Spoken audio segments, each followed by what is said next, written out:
সর্বদলীয়ভাবে আওয়ামী লীগ ক্ষমতায় এসে বাংলাদেশের আবার গণতন্ত্রের হত্যা করল।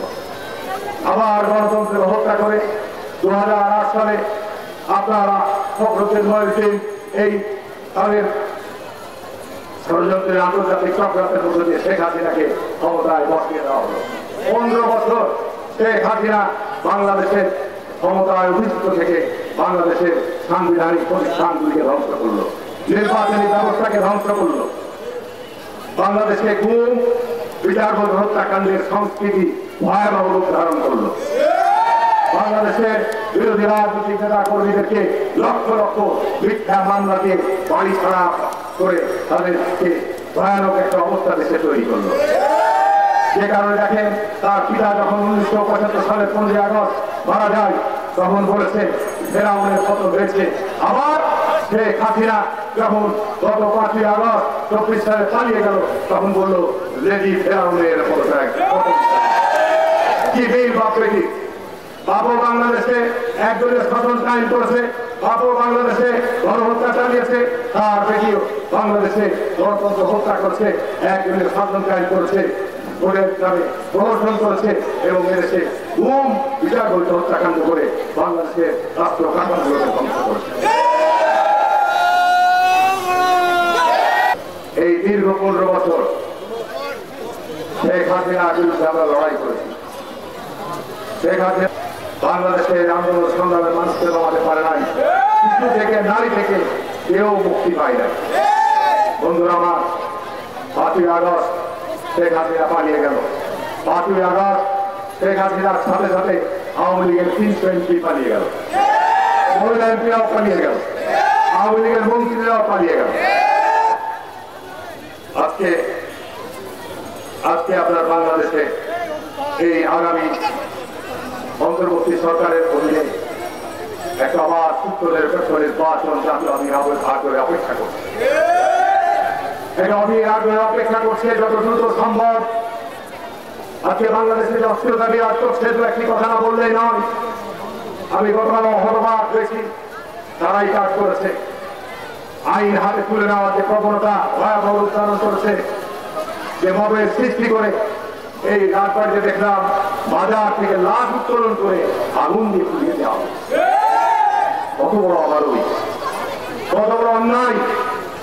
আমি আজকে সভা থেকে বলবো, যারা এ কাজ করেছে তারা মুসলমান বা ইসলাম ধর্মের অনুসারী হতে পারে, তাদেরকে আইনের আওতায় নিয়ে আসা হোক, গ্রেপ্তার করা হোক। জাতীয় পার্টি শেখ হাসিনার দোষর ছিল, কোনো সন্দেহ নাই। জাতীয় পার্টি এরশাদকে হাসিনাকে ক্ষমতায় রাখার জন্য ভূমিকা রেখেছে, কোনো সন্দেহ নাই। কিন্তু জাতীয় পার্টির অফিস মত সৃষ্টি করে আগুন লাগিয়ে দিতে হবে, তাহলে তো বাংলাদেশে আজকে মুক্তমত প্রকাশের জায়গাগুলো বের হবে। যারা পরিকল্পিতভাবে ষড়যন্ত্র করছেন, চক্রান্ত করছেন, আমি মনে করি যে বিদেশি এবং দেশীয় চক্রান্তকারীরা নির্বাচনকে বিলম্বিত করা এবং রাষ্ট্রের অস্থিরতা তৈরি করে চলতে পারে। অন্তর্বর্তীকালীন সরকার যদি আজকে ব্যর্থ হয়, দেশ আজকে ভয়াবহ সংকটে পড়বে। আর অন্তর্বর্তীকালীন সরকার যদি আজকে এই মবকে বন্ধ করতে না পারেন, এই মব যারা তৈরি করছে তাদের বিরুদ্ধে ব্যবস্থা গ্রহণ করতে না পারেন, তাহলে আপনাদেরকে ক্ষমতা ছেড়ে দিতে হবে, নতুন অন্তর্বর্তীকালীন সরকার গঠন করতে। আমরা বিএনপির পক্ষ থেকে বারবার বলে আসছি যে আজকে এই ধরনের মব তৈরি করে যারা আইন হারেস্ট করে দিচ্ছে, এদিকে রোধ করতে হবে, আইনের আওতায় নিয়ে আসতে হবে। কোন অবস্থা তৈরি করতে দেওয়া যাবে না। বাংলাদেশে মানুষ অধীর আগ্রহ অপেক্ষা করছে যে নির্বাচন চান। এই নির্বাচনের সময়ে আমরা আশাহত। আমরা আবার দেখছি আকাশে কালো মেঘ। এনসিপি নামে যে দলটি গঠন করা হয়েছে এখন পরিবর্তন নাই। ছাত্রদের দ্বারা যে দলটি গঠন করা হয়েছে সরকারের আশীর্বাদ পুত্র। সরকার যাদেরকে নিরাপত্তা দিচ্ছেন, জেলায় কোনো জায়গায় গেলে প্রশাসন সম্পূর্ণ তাদের নিরাপত্তার ব্যবস্থা করছেন, সেনাবাহিনী, পুলিশ সমস্ত তাদেরকে যা যা দরকার সব কিছু ব্যবস্থা করে দিচ্ছেন। কিন্তু আজকে তারা বাংলাদেশে এই গণতন্ত্রের উত্তরণের পথে একটা প্রতিবন্ধকতা তৈরি সৃষ্টি করেছে। বলছে আগে বিচার প্রক্রিয়া শেষ করতে হবে, আগে সংস্কার শেষ করতে হবে, আগে আপনার গণপরিষদ নির্বাচন দিতে হবে, না হলে জাতীয় নির্বাচন করা যাবে। কি কি আশ্চর্য! গণপরিষদ নির্বাচনে কি প্রয়োজন আছে? গণপরিষদ নির্বাচন কেন প্রয়োজন? বাংলাদেশে আজকে সংস্কার প্রক্রিয়া নিয়ে দীর্ঘ আলোচনা হচ্ছে, এই জনগণ বিরক্ত। বাংলাদেশ জাতীয়তাবাদী দল বিশ্বাস করে দেশের মানুষের অধিকারে বৈষম্যমুক্ত বাংলাদেশ গড়তে।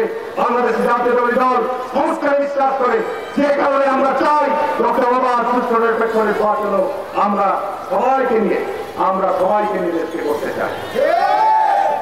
এই জামাত ইসলামের জন্মলগ্ন থেকে না বললে নয়।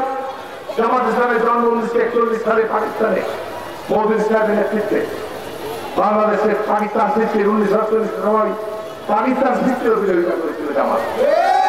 1971 সালে শুধু বিরোধিতাই নয়, সরাসরি তারা মুক্তিযুদ্ধের বিরোধিতা এবং তাদেরকে সহায়তা করার জন্য দায়িত্ব পালন করেছে।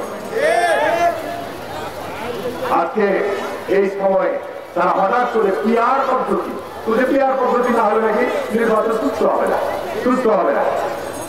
গত জামাত ইসলামের গত 30-40 বছর বিএনপির সাথে একসাথে পথ চলা। আমরা জোটবদ্ধ আন্দোলন করেছি, যুগপথ আন্দোলন করেছি, আমরা তো জোটবদ্ধভাবে নির্বাচন পর্যন্ত করেছি। চাপা নেওয়া পর্যন্ত হয়নি, সেটি ভিন্ন কথা। কিন্তু আজকে পিআর পদ্ধতি কেন যাচ্ছেন? যে আজকে বিএনপি ছাড়া আলাদা ভোট করলে কয়টা সিট পাবেন, এইটা কিন্তু সন্দেহ। আপনাদের আমির সাহেব বড় বড় বক্তৃতা দিচ্ছেন, কুমিল্লা থেকে ভোট করেন ভাই, কতটি ভোট করেন আমরা দেখবো। আপনি বলছেন ভোট থেকে আওয়াজ করতে হবে না, করেন না কেন? আমরা চাপাই নেওয়ার পর যতবার আমি এমপি হয়েছি, এখানে তো কোনোবার রাষ্ট্রপতির ভোট হয় নাই।